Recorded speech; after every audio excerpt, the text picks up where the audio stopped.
आम लोगों को न्याय नहीं मिलता। देश की सबसे बड़ी अदालत सिर्फ अमीर लोगों की अदालत है। तमाम लोग इस तरह की बात करते हैं और लेकिन कुछ केस ऐसे आते हैं जब न्यायपालिका जो है उसके प्रति भरोसा जो है आम लोगों का बढ़ जाता है। और ऐसा ही मामला एक मंगलवार को आया था जिसमें चीफ जस्टिस सूर्यकांत की बेंच खड़ी हो रही थी, 3 जजेस की बेंच, वो जा रहे थे। उसी समय एक छात्र अपीयर हुआ वर्चुअली और उसने कहा मेरा एक केस है, एक मेडिकल के दाखिले का केस है। और एक ऐसी घटना हुई जो आमतौर पर सुप्रीम कोर्ट में बहुत कम देखने को मिलती है। बेंच, तीनों जज खड़े हुए हैं जाने के लिए, खड़े खड़े उन्होंने उसकी बात सुनी, खड़े खड़े सरकार की बात सुनी और खड़े खड़े 10-15 मिनट सब चीज़ों में लग गए। उन्होंने एक आदेश भी लिखा दिया, वो आदेश जो उस छात्र की ज़िंदगी को बदलने वाला है। खड़े खड़े मध्य प्रदेश के प्राइवेट कॉलेज में मेडिकल में EWS कोटे के इस छात्र को एडमिशन देने की आदेश सुप्रीम कोर्ट ने जारी कर दिया। हमारे साथ सुप्रीम कोर्ट के वकील हैं, वरिष्ठ वकील हैं रितेश अग्रवाल साहब, जो उस समय अदालत में अपने किसी केस के लिए थे। आपने ये देखा था नज़ारा? देखिए, बड़ा अद्भुत नज़ारा था ये। वास्तव में मैं 27 साल से करीब वकालत में हूँ, सुप्रीम कोर्ट में वकालत कर रहा हूँ और ये बड़ा अद्भुत नज़ारा था और बड़ी खुशी हुई। और मैं आपको कहूँगा कि क्यों हमारे न्यायाधीशों को न्यायमूर्ति कहा जाता है और क्यों हमारे अदालतों को न्याय का मंदिर कहा जाता है। ये माननीय मुख्य न्यायाधीश के उस समय के जो घटनाक्रम था, उस घटनाक्रम को अगर कोई भी देखेगा तो कह सकता है। और जन्मदिन भी था उनका, सबसे बड़ी जी, उनका जन्मदिन भी था। एक वो उठ रहे थे, नॉर्मली ऐसा हम लोग को देखने को प्राय नहीं मिलता है। न्यायाधीश जब उठते हैं तो उठने के बाद में फिर वो केस जब लंच के बाद बैठते हैं या अगले दिन की कार्रवाई होती है तो वो कार्रवाई के लिए फिर वो मैटर चला जाता है।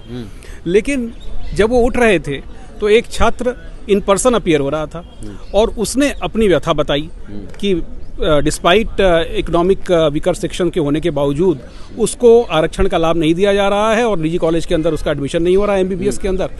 माननीय न्यायाधीश 10 मिनट तक, माननीय चीफ जज भी साथ में, जस्टिस बागची और जस्टिस अंजारिया, जी, तीनों जजेस थे और माननीय चीफ न्यायाधीश की कोर्ट थी, चीफ जस्टिस की कोर्ट थी।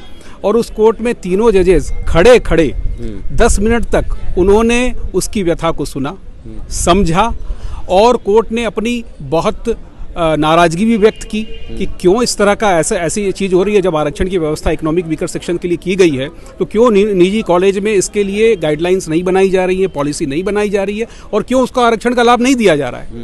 और कोर्ट ने 10 मिनट तक सुनने के बाद खड़े खड़े ही ऑर्डर डिक्टेट किया कोर्ट रूम के अंदर में और उसको उसका ग्रीवांस था, उस ग्रीवांस को कोर्ट ने एक ऑर्डर के माध्यम से सेटल। बड़ी टिप्पणी भी कर दी सरकार को, कहा कि अगर ये private college EWS reservation policy को नहीं मानते तो इन पर ताला लगा दीजिए। बिल्कुल, उन्होंने ये भी कहा। उस दौरान ये देखने लायक था कि माननीय न्यायाधीश ने देखा कि जब आप रिजर्वेशन की व्यवस्था करते हैं और इकोनॉमिक वीकर सेक्शन के लिए भी रिजर्वेशन की व्यवस्था है और वैसे समय में अगर उसके बावजूद भी आप अगर वो व्यवस्था नहीं, वो लाभ नहीं देते हैं, जो लोग व्यक्तिगत रूप से उस लाभ के मतलब उनको बेनिफिट मिलना चाहिए, जो लोग उस लाभ के प्रार्थी हैं, जो हक उनको बनता है, उसको आप नहीं देना चाहते हैं। ऐसा नहीं होना चाहिए।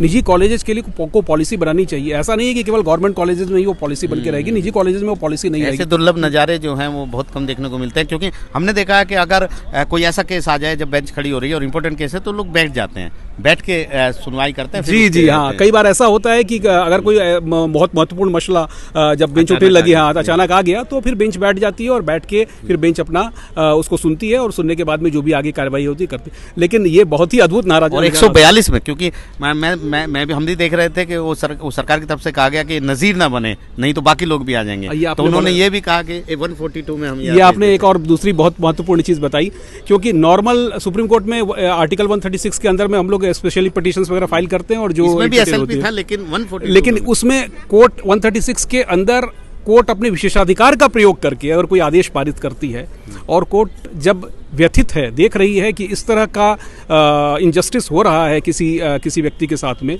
तो वो खड़े खड़े उन्होंने सुन के ऑर्डर पास किया। वास्तव में ये न्याय के मंदिर के तौर पे हमारी न्यायालयों को फिर से पुख्ता करने के लिए, फिर से उस बात को साबित करने के लिए एक बहुत बड़े दूर तक। बिल्कुल, और हम लोग इसके साक्षी भी बने हैं। और सबसे बड़ी बात यह कि ये जो केस था, ये एक उदाहरण है कि भारत की जो न्यायपालिका है वो इतनी मजबूत है, इतनी सशक्त है कि वो खड़े खड़े किसी बच्चे के जीवन को अपने विशेषाधिकार का इस्तेमाल करके बदल सकती है। नई दिल्ली से आशीष भार्गव, NDTV इंडिया।